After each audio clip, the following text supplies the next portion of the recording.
तर आज आपल्याला काय लिनियर इक्वेशन टू व्हेरिएबल मध्ये एलिमिनेटिंग मेथड करायची आहे. मग याच्यामध्ये सर्वात इम्पॉर्टंट काय आहे तर तुमचा हा जो व्हेरिएबल आहे व्हेरिएबल समोरचा काय कोएफिशियंट सेम असणे.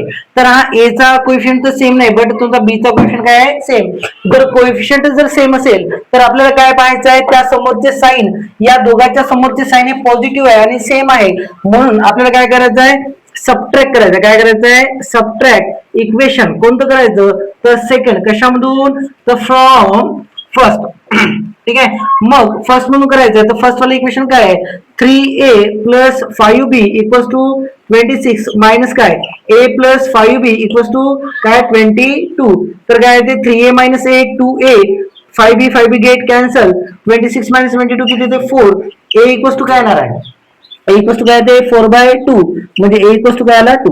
a तर निघाला बट आपला काय राहिला निघायचा b. तर आपण काय म्हणू की put a equals to 2 in equation एखाद्या याच्यात पुट करा इन इक्वेशन फर्स्ट इक्वेशन काय आपलं 3a plus 5b equals to किती आहे 26.